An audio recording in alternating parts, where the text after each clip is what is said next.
আসসালামু আলাইকুম। শীতের সময় কিন্তু সবজি ছাড়া আমার মনে হয় সবকিছুই অসম্পূর্ণ। কারণ এই একটা সময়ে যখন বিভিন্ন রকমের কালারফুল সবজি পাওয়া যায়।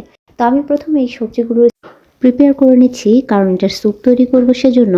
আসলে আমি এখানে জাস্ট ৫ মিনিটের অনেক কম সময়ে এটা তৈরি করতে চেয়েছি। তো ১ম এ আমি পেঁয়াজ কুচি, রসুন কুচি, আদা কুচি ভালোভাবে তেলে ভেজে নিয়েছি এবং তারপর একে, একে আমার বাড়িতে যে সমস্ত সবজি ছিল সব দিয়েছি। তারপর দেখতে পাচ্ছেন আমি রসুনের পাতা ইউজ করেছি এবং ইউজ করেছি পেঁয়াজের পাতা। আমি সব সবজিগুলো ভালোভাবে তেলে একটু নেড়েচেড়ে নিয়েছি এবং দিয়ে দিচ্ছি অল্প পরিমাণে পালং শাক। যেহেতু বাচ্চারা সবজি খেতে একদম পছন্দ করে না, সেহেতু বাচ্চা থেকে বুড়ো সবাই কিন্তু এটা অনেক পছন্দ করে খাবে।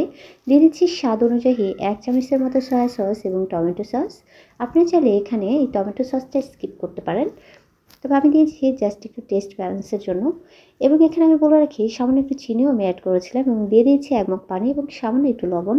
তারপর ভালোভাবে নেড়েচেড়ে নিচ্ছি এবং দিয়ে দিচ্ছি এখন গোলমরিচের গুঁড়া।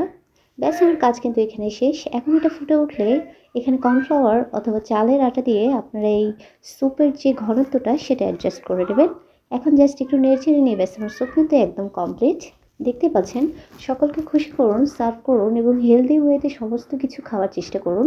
এই রেসিপিটা কেমন লাগলো অবশ্যই আমাকে জানাবেন। রেসিপিটি যদি ভালো লাগে অবশ্যই একটা লাইক করবেন। আমার চ্যানেল থেকে একবার ঘুরে আসবেন। মানুষ ভুল ত্রুটির ঊর্ধ্বে নয়, আমার ভুল ত্রুটিগুলো ক্ষমার দৃষ্টিতে দেখবেন। সকলে ভালো থাকবেন, সুস্থ থাকবেন। আজকের মতো বিদায় নিচ্ছি। আসসালামু আলাইকুম।